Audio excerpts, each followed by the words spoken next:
Alléluia. Amen. Que le Seigneur protège ceux qui ne sont pas là, ceux qui ont voyagé. Vous savez, nous sommes dans les vacances. Et pendant les vacances, parfois, ce n'est pas facile que l'église soit comme c'était. Alléluia. Amen. Donc, il y a les gens qui partent en vacances, etc. Et voilà.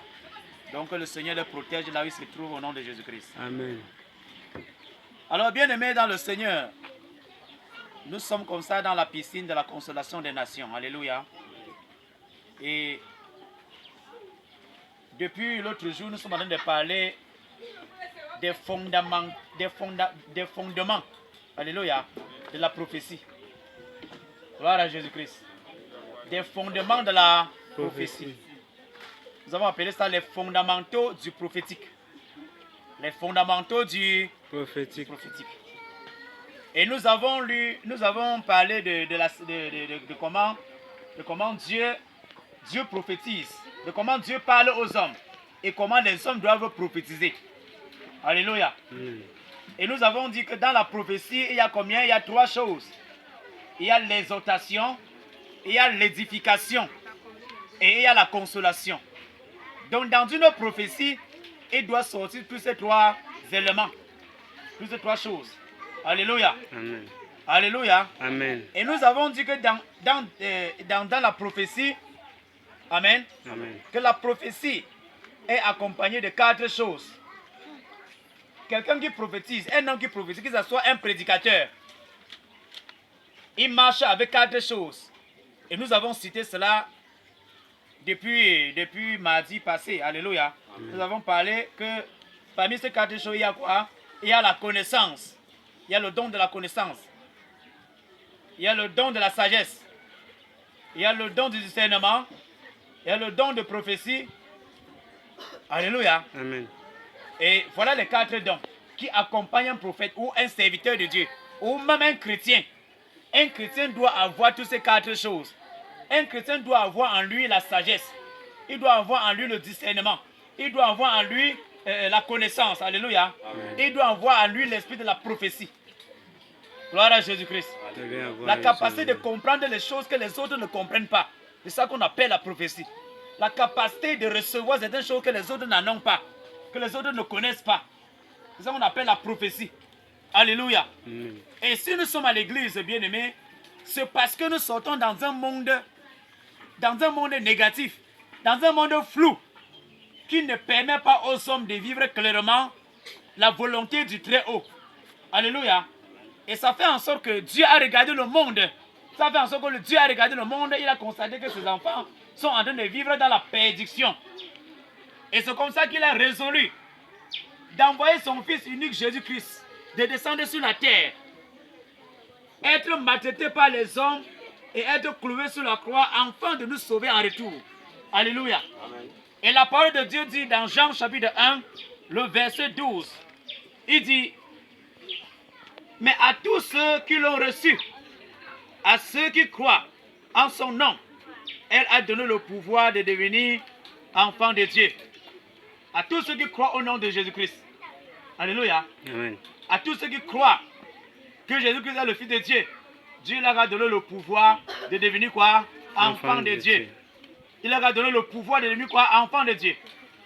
Et pour être enfant de Dieu, qu'est-ce qu'il faut faire? Il faut porter l'Esprit de Dieu en toi. Alléluia. Amen. Il faut porter l'Esprit de Dieu en toi. Gloire à Jésus. Une personne qui ne porte pas l'Esprit de Dieu ne peut pas expérimenter Dieu. Et bien aimé, si nous sommes dans la présence du Seigneur, c'est parce que nous étions dans un monde sur lequel on ne prospérait en rien. Que ce soit écouter Dieu, on ne pouvait pas écouter. Que ce soit être béni, on ne pouvait pas être béni. On était devenus ennemis de Dieu et séparés de Dieu. En d'autres termes, on était maudits. Étant dans le noir. C'est pour cette raison que la parole de Dieu dit dans Galates, avant que la foi vienne, nous étions tous enfermés sous la garde de la loi. Alléluia. Amen. Tous enfermés dans quelque chose sur lequel on ne pouvait pas voir la lumière. On ne pouvait pas voir la lumière, quelque chose qui est agréable. On voyait que le noir. On voyait que la confusion. On voyait que les échecs, les déceptions. Mais Christ est venu, il dit, maintenant que Christ est venu, nous ne sommes plus dans cette loi. avant que avant que la foi vienne, nous étions enfermés sous la garde de la loi en vue de ce qui devait être révélé. Maintenant que la foi en Christ a été révélée, la Bible dit que nous sommes appelés à sortir dans la loi qui nous bloquait et qui ne nous permettait pas de voir la face de Dieu. Alléluia. C'est pour cette raison que la Bible dit, sortez des ténèbres à la lumière. Sortez des ténèbres à la lumière. Gloire à Jésus-Christ. Sortez des ténèbres à la lumière. Alléluia. Amen. Donc, et quand nous sortons des ténèbres à la lumière, comment faire alors pour vivre dans la lumière? Pour vivre dans la lumière, il faut d'abord que tu reçois la lumière. Gloire à Jésus-Christ. Pour vivre dans la lumière, il faut d'abord que tu fais comment? Tu reçois la lumière. Cette lumière-là, c'est l'Esprit Saint. Et quand tu reçois l'Esprit Saint, tu deviens enfant de Dieu. Et la Bible dit, tous ceux qui n'auront pas l'Esprit Saint de Dieu ne lui appartiennent pas. Je dis, tous ceux qui n'ont pas l'Esprit de Dieu ne l'appartiennent pas. Donc pendant qu'une personne est à l'église, bien aimé dans le Seigneur, la personne doit entrer en profondeur de lui-même et se poser des questions à savoir si il est rempli du Saint-Esprit. Parce que tu peux vivre à l'église, tu peux venir à l'église, être ponctuel, travailler pour Dieu, pendant ce temps tu n'es pas avec lui. Et ça sera la chose, ça dit quelque chose de plus pire. Alléluia. Donc, voilà pourquoi quand une personne vient à l'église, il doit être sincère, il doit être sérieux. Les choses du monde ne doivent pas l'empêcher de servir son Jésus. Alléluia. Amen. Vous allez constater, quand une personne s'engage déjà de dire, il veut se marier avec un homme. Alléluia. Cette femme doit être ponctuelle à son mari. 18 heures, cette femme-là doit être à la maison. 17 heures, cette femme-là doit être à la maison. Vrai ou faux? Si le mari rentre et ne te trouve pas à la maison, et il ne connaît pas là où tu es parti, il y aura des problèmes. Vrai ou faux? Vrai. Même si là où tu partais, tu avais raison, tu n'auras pas raison devant ton mari. Parce que dans les termes normaux, tu ne dois pas sortir de la maison et aller ailleurs sans rendre compte à ton mari. Est-ce que quelqu'un me comprend? Amen. Pourquoi? Parce que la maison appartient à la femme. Voilà pourquoi l'homme aussi, avant de sortir le matin, doit aussi te dire, n'est-ce pas? Alors toi aussi qui es à la maison, tu ne dois pas sortir de la maison sans toutefois dire à ton mari. Gloire à Jésus-Christ. Alléluia, gloire à Jésus-Christ. Alléluia, gloire à Jésus-Christ. Maintenant, quand tu dépends de Jésus et que tu portes l'Esprit de Dieu, bien aimé, tu dépends de Jésus et tout ce que tu fais, tu dois le contacter. Alléluia. Amen. Tu dois maintenant le contacter.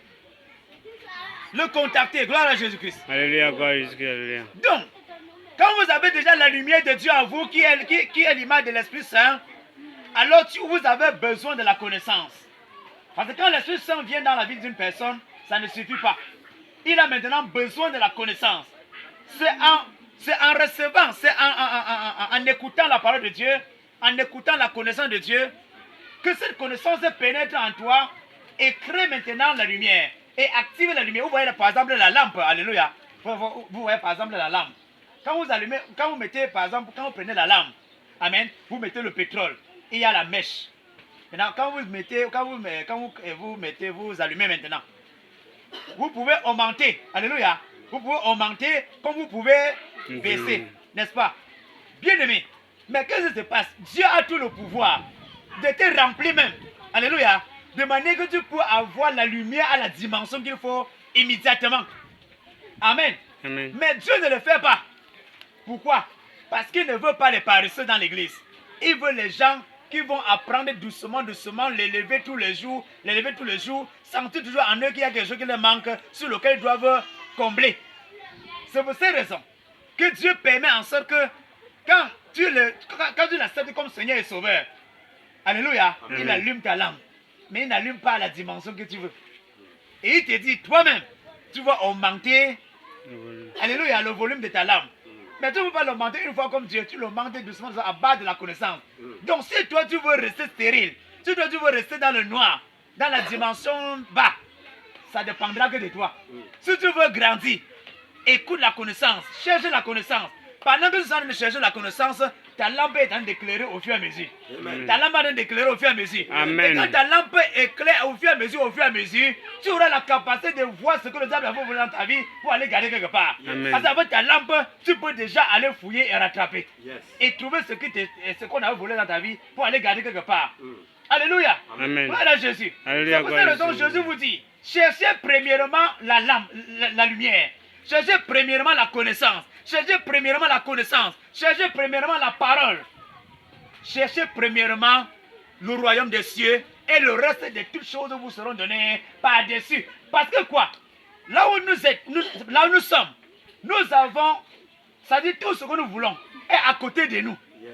Mais nous ne voyons pas à cause parce que notre lampe n'est pas encore à la dimension de nous ouvrir les yeux pour voir là où nos bénédictions sont posées. Voilà pourquoi nous tâtonnons en plein jour. Et de temps en temps, nous pensons que Dieu n'est pas avec nous. Pendant ce temps, Dieu est avec nous. Alléluia. Amen. Et la Bible dit qu'il est le maître des temps et des circonstances. Constance. Il ne sommeille ni ne dort. Il n'est pas loin de toi, il est tout près de toi. Mais le point, c'est que il y a des codes que tu dois débloquer afin de posséder les choses qu'il a réservées pour toi. Alléluia. Amen. Et il dit dans sa parole qu'on ne donne pas les choses saintes aux chiens. Tant que le chien n'est pas encore discipliné, il ne pourra pas obtenir quelque chose de Dieu. Alléluia. Amen. Alléluia. Amen. Et c'est pour cette raison que la Bible dit dans Jean 17, le verset 3, il dit, or, la vie éternelle, c'est qu'ils te connaissent. Toi, le seul vrai Dieu, le connaître seulement. Le connaître seulement. Nous sommes appelés à venir à l'église. Écoutez seulement Jésus. Écoutez seulement comment il est. Écoutez seulement ses instructions. Qu'est-ce qu'il veut de nous? Qu'est-ce qu'il veut il veut que tu sois comment? Il veut que ça dit amen, que tu te tiens devant lui comment? Alléluia. Amen. Bien aimé, laissez-moi vous dire. Pourquoi la connaissance?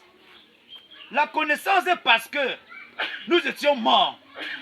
Et Christ est venu, nous a rendus vivants. Mais dans notre âme, nous avons encore la saleté. La saleté là, c'est quoi? C'est la méchanceté, la jalousie, la haine, la cupidité, l'ignominie. Toutes ces choses, le vol, l'escroquerie. Et toutes ces choses, la fornication, l'adultère. Toutes ces choses sont les saletés qui polluent encore notre âme. Et c'est ça qui fait en sorte que, bien aimé dans le Seigneur, il sera difficile pour toi de vivre la vérité et manifester les exploits de Dieu. Alléluia. Donc, tant que ton âme n'est pas pure, tant que ton âme n'est pas propre, bien aimé dans le Seigneur, je te dis la vérité. Il sera difficile de décrocher des grandes choses entre les mains du Seigneur. Il dit difficile de décrocher tant que ton âme est encore impure, remplie de toutes ces choses-là. Il sera difficile de planter et récolter une bonne récolte. Pendant ce temps, le sorcier au quartier, avec ses grimaces, avec ses grébards, il plante son maïs, il fait en sorte que le maïs la donne bien. Mais pour toi, qu'est-ce qui alimente de ta part? Parce que tu dis que tu dois dire la vérité. Tu es dans le camp de la vérité. Et tu ne peux pas être dans le camp de la vérité et imiter le diable. Ça ne va pas marcher. Yes. Ou tu décides une fois être le diable. Alléluia. Amen. Il te donne son pouvoir pour faire le faux. Ou tu décides d'être avec Jésus et être sérieux avec lui pour qu'il te donne le pouvoir pour que tu puisses impacter quelque chose sur la terre. Yes. Si ce n'est pas le cas, tu n'auras rien. Alléluia. Amen. C'est pour cette raison, bien aimé, vous allez constater qu'à l'église, les enfants de Dieu pleurent beaucoup. Les enfants de Dieu se lamentent beaucoup. Bien aimé, est-ce que vous savez pourquoi jusqu'aujourd'hui le Seigneur ne me bénit pas? Alléluia. Amen. C'est parce que Dieu veut prendre le temps pour nettoyer mon âme. Au point où, même si vous voyez le péché sur moi, Dieu ne verra pas le péché. Amen. Moi seul, je connais comment je vis avec Dieu, mais vous ne pouvez pas connaître. Alléluia. Amen. Il y a les hommes vrais sur la terre. J'ai dit, il y a les hommes vrais sur la terre. Amen. Et Dieu veut amener les hommes à être agréables à lui, afin de les utiliser pour impacter la terre, pour bénir le monde que nous voyons. Yes. Alléluia. Et c'est pour bénir le monde que nous voyons. Voyons. Mais aussi longtemps, bien aimés, que nous ne sommes pas sincères en nous-mêmes, que nous ne cherchons pas le Créateur pour permettre à ceux qui nettoient notre âme, à ceux qui nettoient notre pensée impure, bien aimé, il sera difficile de porter des fruits. Il sera difficile de changer ton histoire. Il sera difficile de changer l'histoire de ta famille. Il sera difficile. Tu risqueras de travailler, ce sont les autres qui vont venir manger. Et tu risqueras de travailler, et c'est les autres qui viennent manger. Pendant ce temps, Jésus te dit que les milliards de la terre sont en vous. Les étages sont en vous. Les avions sont en vous. Tout ce que vous voyez sur la terre sont en vous. Mais qu'est-ce qui fait en sorte que cela ne se matérialise pas? C'est parce que le péché, le péché, le mauvais cœur, alléluia, Amen. empêche à ce que la lumière de Dieu s'éclore en vérité en nous. Voilà le problème que nous avons devant le Créateur. Et c'est ça qui fait en sorte que, bien aimé, que nous ne parvenons pas à vivre la gloire de Dieu. Amen. Amen. Nous devons être sincères. Vous allez voir quelqu'un qui vient à l'église. Il te dit qu'il veut que le Seigneur le bénisse. Il veut que le Seigneur l'élève. Mais c'est la même personne qui a des péchés dans son cœur, mais qui n'a jamais confessé. Tu veux réussir comment?